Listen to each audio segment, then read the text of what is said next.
Live mula sa GMA Network Center. Ito ang 24 Oras.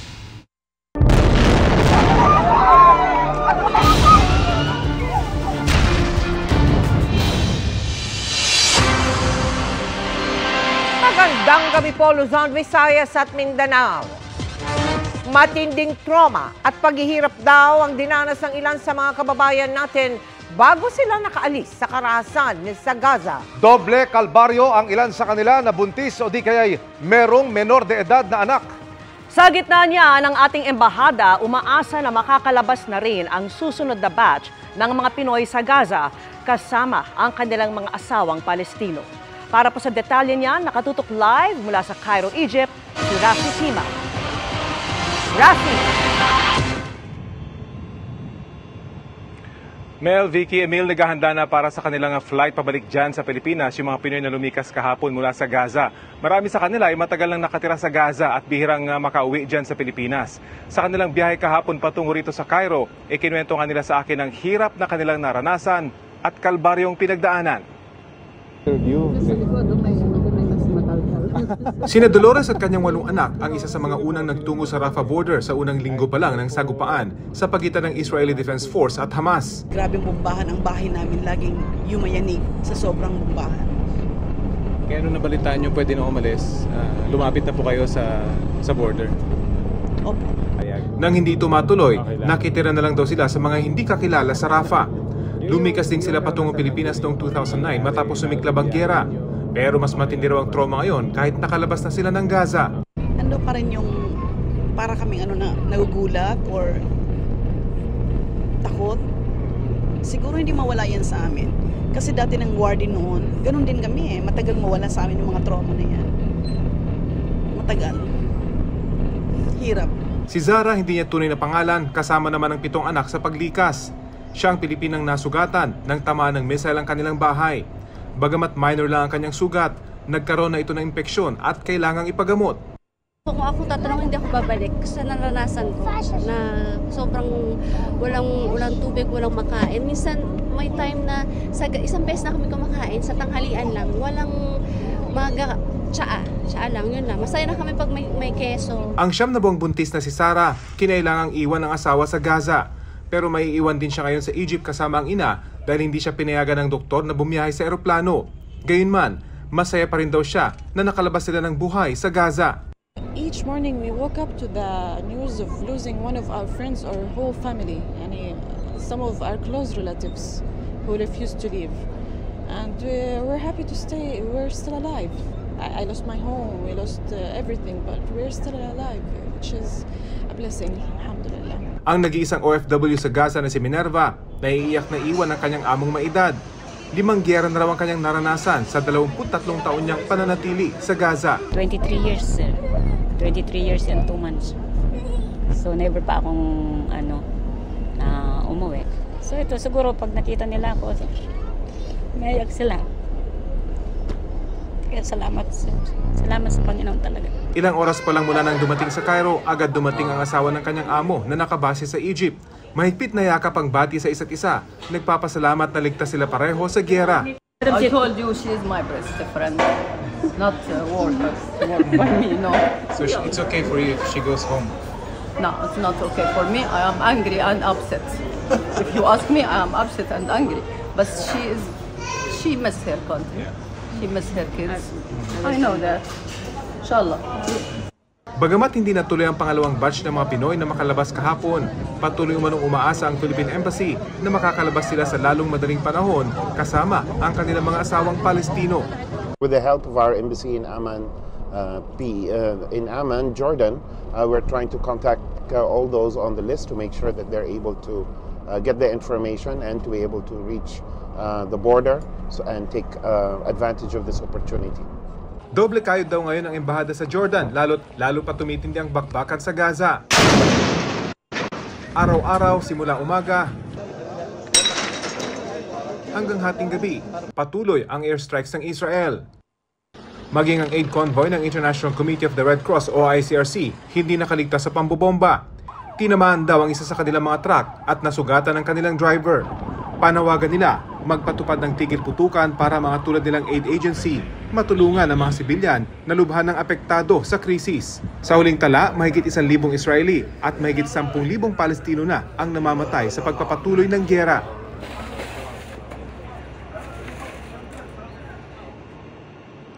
Sa ngayon, inaayos na ng embassy dito sa Cairo yung visa ni Sarah ng kanyang anak at ng kanyang ina na maiiwan dito sa Egypt hanggang siya ay mga anak. Posibleng tumagal sila rito ng hanggang 10 araw. Samantala, nananawagan naman ang ilang pang Pilipinong naiwan sa Gaza na payagan silang makasama ang kanilang mga asawang Palestino sa pagtawid ng Rafah border crossing. Pero sabi ng DFA, tila mahirap ang pag-apela para rito. Yan ang tinutukan ni JP Soriano, exclusive. Sa yerong puti na ito, katabi ng gate, nakapaskil ang listahan ng mga dayuhang kasama sa mga pinayagang makalabas ng Gaza at makapasok sa Egypt. Karamihan sa mga sumisilip sa listahan, mga Pilipino o di kaya mga asawa nilang Palestino. Makikita ang mga naghihintay na makalabas, ang ilan, kalong ang mga batang anak. Ang ilan sa mga pamilyang naghihintay sa border sakay ng karitelang ito na hinihila ng kabayo, habang ang iba nakaupo sa kalsada sa tapat ng gate ng border. Di kalayuan sa border sa mga daanan makikita ang mga wasak na gusali dahil sa airstrikes. Ang hinihintay ngayon ng gobyerno ng Pilipinas ang muling pagbubukas ng Egypt ng kanilang border sa Rafah border crossing para makalabas na ang mga natitirang Pilipino sa Gaza at 16 na Palestino na asawa ng mga Pilipino na pinayagan ng Israel at Egypt na makalabas ng Gaza. All the remaining Filipinos have been approved. Meaning to say, if they want to go, they can all go as a group, hindi in batches of 30, 40, 50. They can go as a group, 95 Filipinos. And they have approved 16 of the Palestinian spouses. Not all. There were some who were not allowed because they did not pass the security checks. Kasama sa mga Pilipinong nasa listahan ng pwedeng pumasok sa Egypt at umuwi ng Pilipinas si Diana, di niya tunay na pangalan, na ilang linggo nang nakakausap ng GMA Integrated News. Pero isa ngayon ang asawa ni Diana na Palestino sa mga hindi nakapasa sa security check. Marami po sa pamilya namin, wala po sa listahan. At mahirap po sa amin lumabas ngayon na hindi po namin kasama yung asawa namin. Sabi ni Diana, matagal na siya nakatira sa Pilipinas kasama ang Palestinong asawa at nagbakasyon lang sa Gaza nang abutan ng giyera ng Israel at Hamas. Sana po magawan po ng paraan dahil sobrang hirap na po ng buhay namin ngayon. Wala na po kaming pagkain, tubig. Kagaya ni Diana, isang Pilipina rin ang nasa border ngayon na nagsabing wala rin sa listahan ang kanyang Palestinong mister. Tulungan po kami na maisama ko ang asawa ko. Halos lahat po ng may asawa nakasama paglabas. Palagi po kami sa border tapos bumabalik din kami sa bahay. Pero ayon sa DFA, mahirap nang iapela pa ito. There are 22 left who have no security clearance. I think this is sensitive. This is private to the Israelis and the Egyptians. I think if there's an appeal, it should be the Palestinian government which makes an appeal. Isa sa mga Pilipinong hindi nakasama sa unang batch ng nakalabas ng Gaza, bumalik muli sa kanilang bahay. Ipinakita nila kung paano sila nag-iigib ng tubig mula sa mga deep well at sitwasyon sa kanilang bahay na walang kuryente at kapos sa pagkain. Dahil minsan alas 12, alas 11 ng gabi, nagpapaputok po sila. Kaya ito, gabi na naman ito, kahit na kumakain po kami, mahina ang ilaw po. Ang ilaw na ginagamit po namin, ito po, battering maliit, itina-charge namin sa tanghali. Kaya sana po matulungan na ninyo po kaming lumabas para makaligtas na po kami. Gumagawa ng paraan ang DFA OMWA ngayon para makahanap ng masasakyan ang ilang Pilipinong wala pa sa Gaza-Rafah border. Para sa GMA Integrated News, JP Soriano, nakatutok 24 oras. 2 buwan bago magtapos ang taon, may humabol pang taas singil sa kuryente. Kung magkano alamin sa pagtutok ni Dano Tingkungko. Huwag magulat sa mas malaking bayarin sa inyong mga paparating na bill ngayong buwan. Inanunsyo kasi ng Meralco na 23 centavos kada kilowatt hour ang dagdag na singil sa kuryente. Katumbas yan ng dagdag 47 pesos sa isang bill sa konsumong 200 kilowatt hours sa isang buwan. Paliwanag ng Meralco dahil ito sa mas mahal na transmission charge para sa residential customers, bunsod ng 4 na beses na pagmahal ng ancillary service charges ng National Grid Corporation o NGCP. You will need backup in case of the unforeseen. Tumaas siya ng almost fourfold at naaprubahan naman yung additional na almost 258 megawatts for regulating reserve. So ito, nagagamit usually ng system kung magkakaproblema at kukulangin. Kailangan may reserva yung grid para pag biglang kinailangan mo or biglang isang power plant mawala, may papalit. So yung ability to be there all the time is part of the job of the reserves na kinukuha ng NGCP. So it is part of contributing to the reliability of the entire grid. Maliit man sa unang tingin, malaking sakit ng ulo pa rin ito sa tinderang si Angeline. Kahit kasi nagtaas na sila ng presyo ng panindang pares noong Agosto, hindi pa rin daw ito sapat pambangga sa gastusin nila. Dadagdag pa ang kuryenteng malaki rin ang kain sa puhunan nila. Huwag naman sana taasan ngayon. Kasi magpapasko, kailangan namin ng pera. Nahirapan na kami mag-budget ngayon kasi halos lahat nagtaasan na. Kami 24 hours, halos hindi na mamatay yung kuryente namin. Kaya malaki talaga kinakain ng kuryente namin. Lalo na yan, mga electric fan, CCTV namin. Tumaas din ng 0.0671 pesos kada kilowatt hour ang generation charge dahil sa mas mataas na singil sa Wholesale Electricity Spot Market o WESM at Independent Power Producers. Pero kung nagmahal ang kuryente ngayon, hindi malayong sa susunod na buwan, baka bumaba ito lalo't na daragdagan ng mga plantang nag-online na mula sa maintenance. Mawawa yung demand habang papalamig yung panahon. We're seeing more power plants that were on maintenance. When you have better supply and lower demand, that will usually lead to lower WESM charges. So that's what we're hoping will happen for December. Para sa GMA Integrated News, Dano Tingkung ko, nakatutok 24 oras. Wala ng buhay ang isang babaeng natagpuang ginilitan sa isang apartel. Natagpuan ang kutsilyong iniinalang ginamit sa krimen pero ang suspect nakatakas. Tinutukan yan ni June Veneracion. Karumal-dumal ang sinapit ng babaeng ito na natagpo ang patay at may sugat sa leeg sa kwarto ng isang apartel sa Bagong Silang, Caloocan kagabi. Talagang yung dito niya po talaga, sir. Putol na po talaga. Naligo na lang po. Halos wala na po talaga. Tapos, parang konti na lang nakakapit sa likod. Naiwan sa crime scene ang 9 na pulgadang kitchen knife na pinaniniwala ang ginamit ng pumatay sa biktima. Na-recover din ang isang gun replica at 2 basag na cellphone na itinago umano sa toilet tank. Isa sa ilalim ang mga ito sa forensic examination. We are still confident na we can get some information out of the cellphone, mga messages that will give us clue kung sino ang kasama, ano ang dahilan kung bakit nandun sila sa apartel. Kwento ng empleyado ng apartel, bago mag-alas 3 ng hapon kahapon, nang mag-check-in ang biktima kasama ang isang lalaki. Pero nang mag-aalas 7 ng gabi, may sumisigaw ng tulong na babae. Ay, nag-ano na akong lalabas para puntahan. Yun naman din ang paglabas ng lalaki na yun nga may patak-patak ng dugo yung dinadaanan. So hindi na ako tumuloy, bumalik na po ako. Saka naman yung darating yung kasama ko, saka ko pinatawag ng barangay. Nung sinamahan ako ng boy na binuksan ng kwarto, nakikita ko nakabulag, nakadapa. So ang ginawa ko, siyempre police matter yun.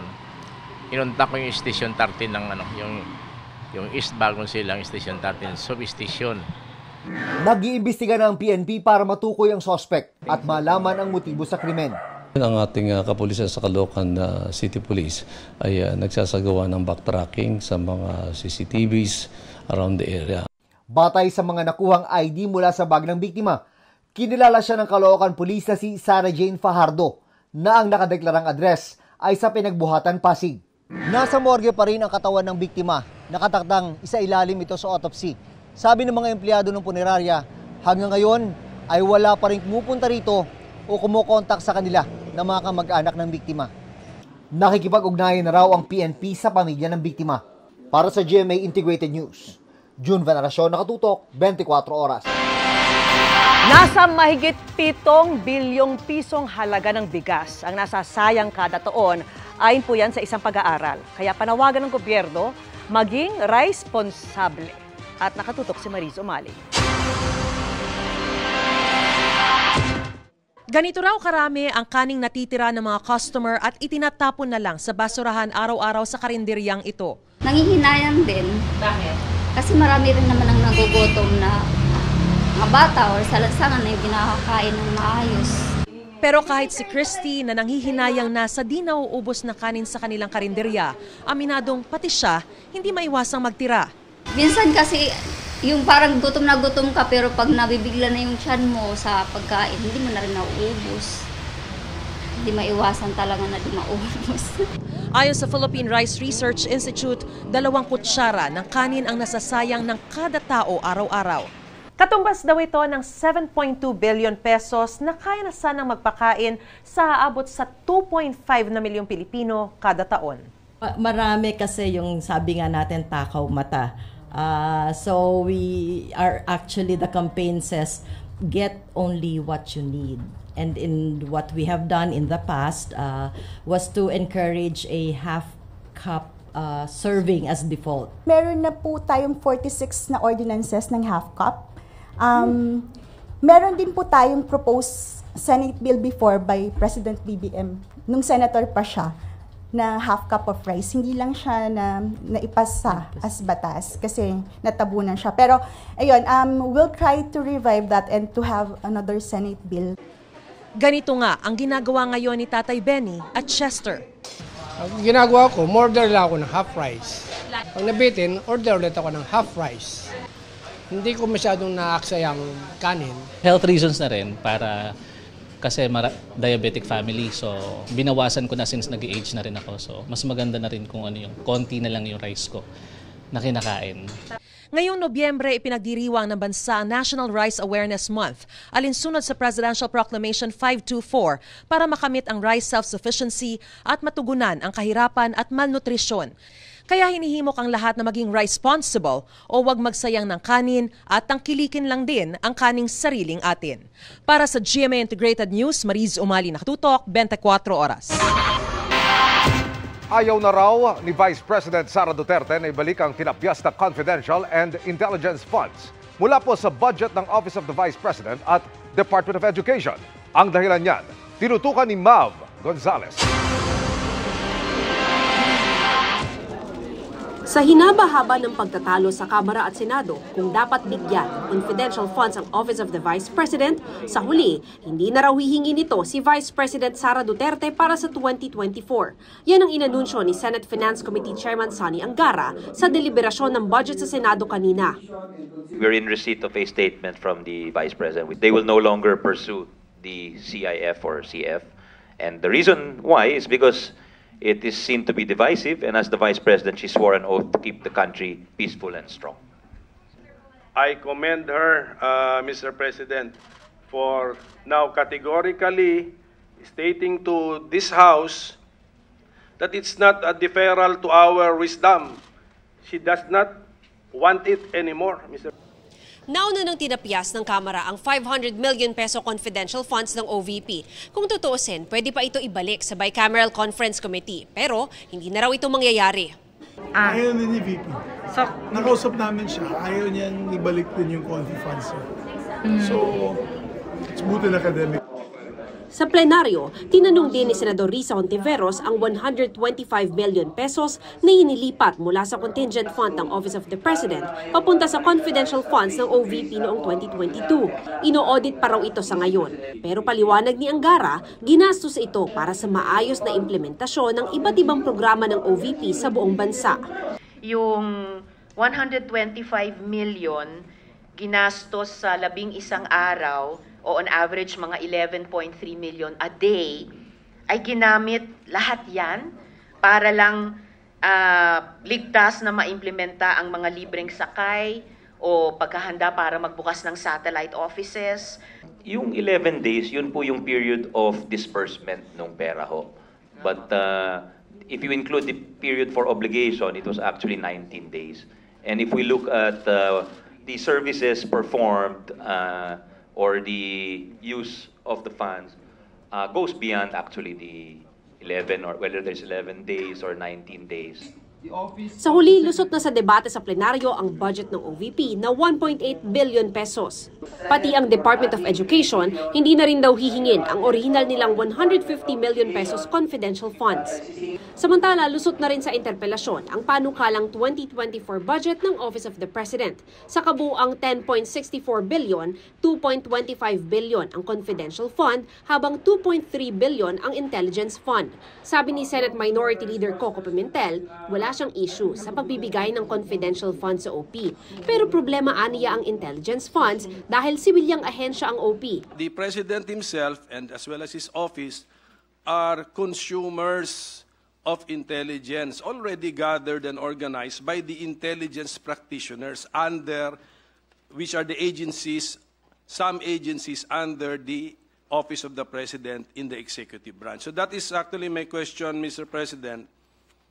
Why did the Office of the President request for intelligence funds and at the level found in the NEP, which is around 2.3 billion pesos? The President is both the user and generator of confidential and intelligence information. And to make, as the Commander-in-Chief, he needs to make very crucial decisions. So the importance of information cannot be understated, Your Honor. And the possibility that he gets filtered information should be bypassed or should not be there, Your Honor. Para sa GMA Integrated News, Mav Gonzalez, nakatutok, 24 oras. Samantala, pinuna ng Energy Regulatory Commission o ERC ang gastusing ipinasa sa mga consumer ng National Grid Corporation of the Philippines o NGCP kahit wala naman daw itong kinalaman sa transmission ng kuryente. Kabilang dyan ang mga bilyong pisong ginastos sa public relations, milyong-milyong pisong gastusin sa entertainment, donasyon sa mga charitable institution, pati sa COVID-19, pati na bonus ng kanilang mga empleyado. Ang NGCP nagpaliwanag tungkol dyan at nakatutok si Maki Pulido. Sinita na dati ng Senado ang mga labis umanong gastos ng National Grid Corporation of the Philippines na siningil sa mga electricity consumer. Ito rin ang lumabas sa initial audit ng Energy Regulatory Commission.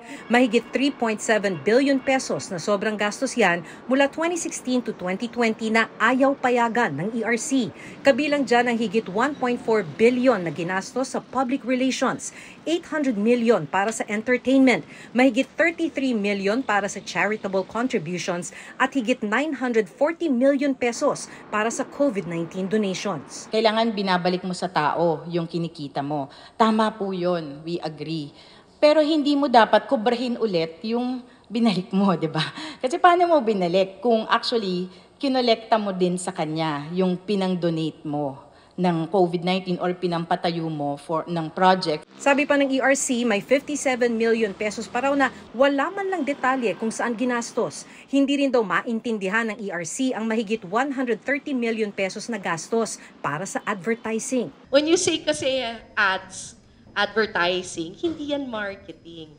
You know, I keep telling everyone that when you say advertising, marami kaming advertising expenses. One of them would be something that we really pursue, yung right-of-way safety and right-of-way safety and the Anti-Power Line Disturbance Act, promotion of that. Ayaw ring payagan ng ERC ang higit 1 bilyong pisong bonus, sweldo at non-mandatory benefits na binigay ng NGCP sa mga empleyado. We immediately noticed that from their payroll claims of total 21 billion, in their audited financial statements for that period, 2016 to 2020, the total amount was only 20.9 billion. When we give bonuses to our employees, I don't think there's anything devious incentivizing good hard work. Dati na ring sinisi ng Department of Energy ang malawakang brownout sa Luzon at Visayas sa pagsisimula ng 2023 dahil sa mga hindi matapos-tapos na mga proyekto ng NGCP.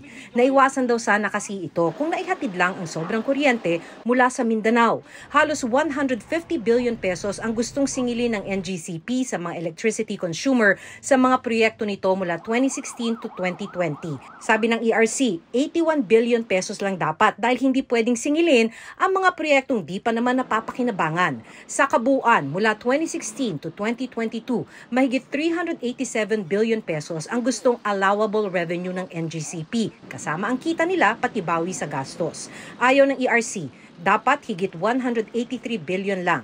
Pinaninindigan ng NGCP, wala silang sobrang gastos. Sabi pa ng NGCP, dapat itinakda na ng ERC ang mga panuntunan noon pang 2014. Sinusundan lang daw nila ang mga pinayagan sa huling regulatory reset noong 2009. Aminado naman ng ERC na naantala na ang proseso sa pagtatakda ng bagong taripa. Binibigyan nila ang NGCP ng 15 days para magkomento bago magkakaalaman kung may refund ba o wala sa transmission charges na sinisingil ng NGCP. Para sa GMA Integrated News, Maki Pulido nakatutok, 24 oras. Mga kapuso, mahigit isang buwan bago magpasko, isa-isa na ring nagsisimula ang mga Christmas display ng ilang kilalang establishmento sa Metro Manila. Live mula sa Parañaque City, nakatutok Jamie Santos. Jamie.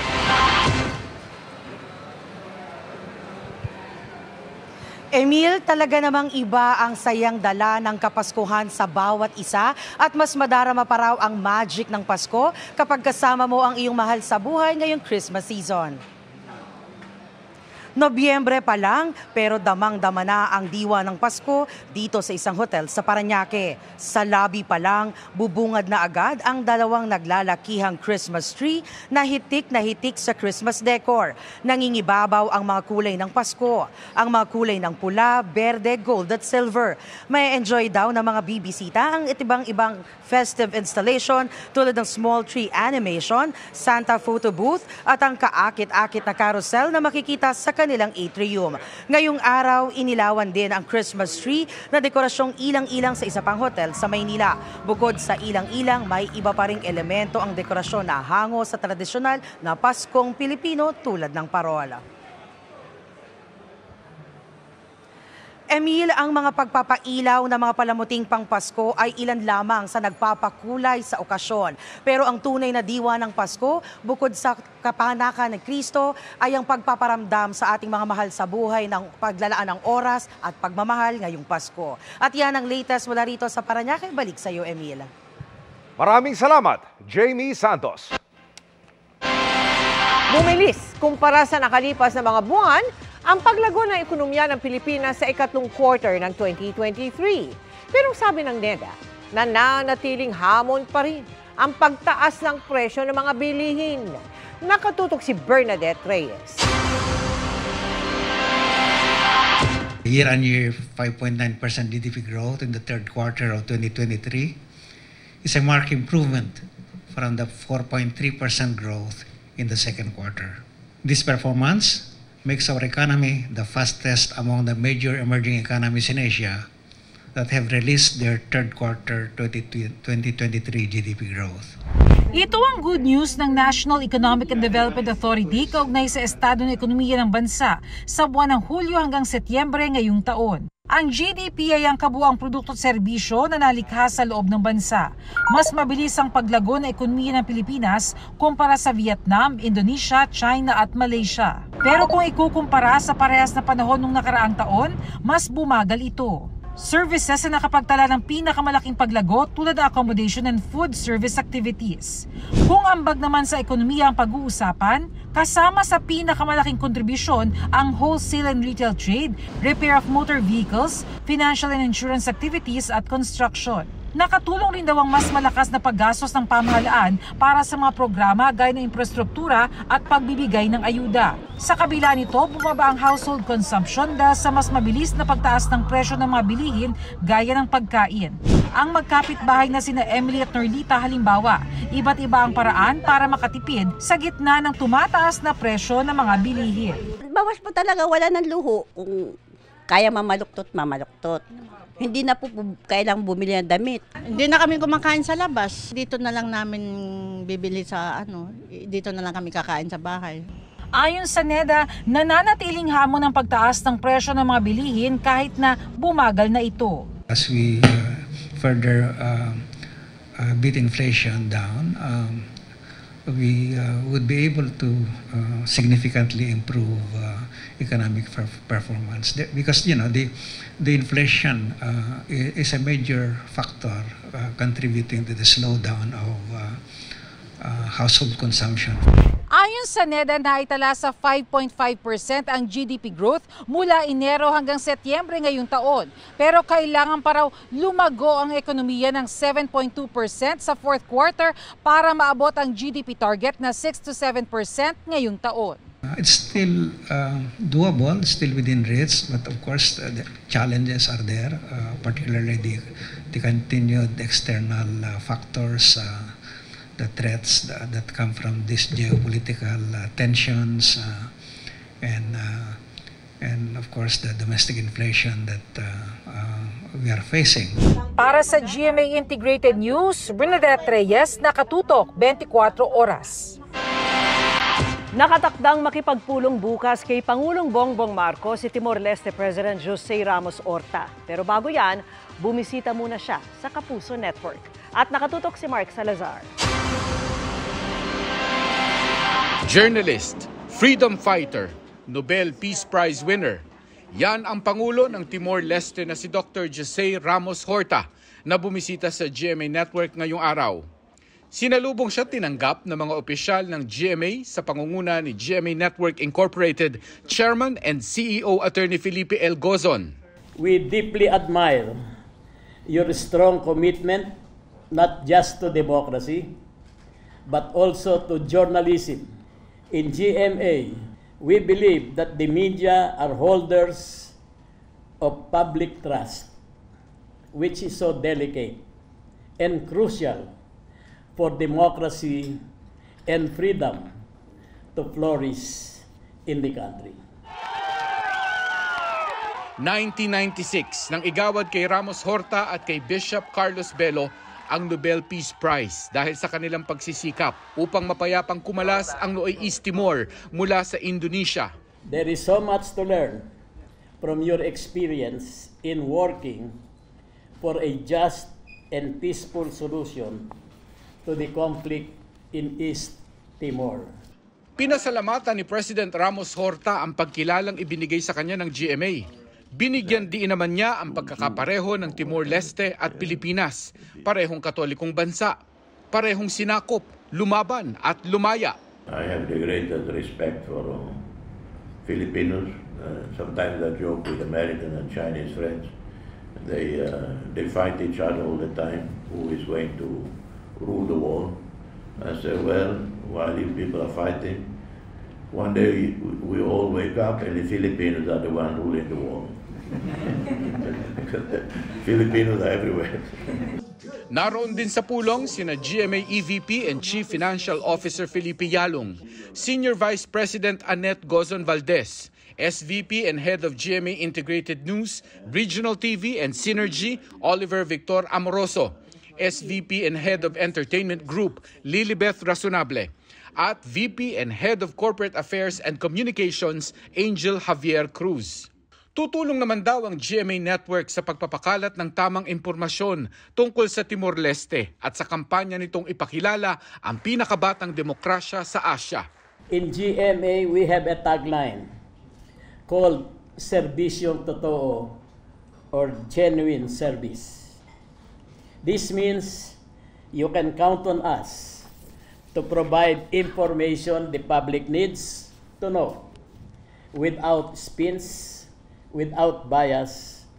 Bukas makikipagpulong si Ramos Horta kay Pangulong Bongbong Marcos sa Malacanang. With this visit, I hope President Marcos Jr. will visit Timor-Leste. Then we look at before, during, and after his visit, how to upgrade the relationship. Abangan bukas ang one-on-one interview ni Vicky Morales kay Ramos Horta. Para sa GMA Integrated News, Mark Salazar, Nakatutok 24 oras. Unang 2 gabi pa lang, hook na agad ang mga manonood sa tindi ng mga ganap sa Black Rider, kabilang ang isa raw sa pinakamahirap na eksena sa serye. Pero patikim pa lang yan dahil mas marami pang aabangan sa certified hit action-packed series. Makichika kay Nelson Canlas. Yan. Ipitan mo yung yan. Nagsisimula pa lang ang pag-iibigang Elias at Bernice. Played by Ruru Madrid and Kylie Padilla sa primetime action series The Black Rider.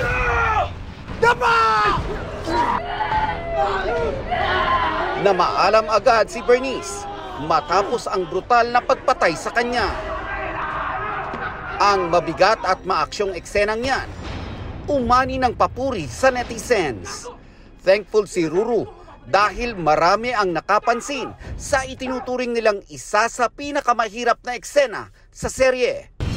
Sobrang nakataba ng puso kay Nelson kasi syempre yung pagod ba, yung parang super worth it lahat ng pagod, lahat ng hirap na pinagdaanan namin sa proyekto na ito. We promise to always give our best in every scene sa ginagawa namin because deserve niyo po na mabigyan po ng magandang programa.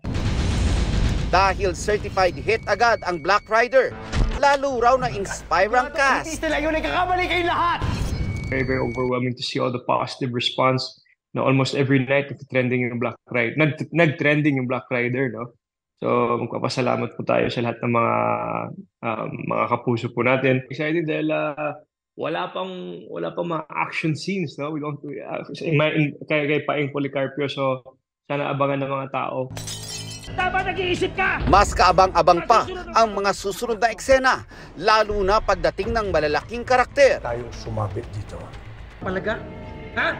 Si John Lucas, ngayon pa lang pinansagan ng most hated villain on primetime TV. Di ba sabi ko papatay dyan? Dahil sa pagpapahirap niya sa karakter ni Ruru.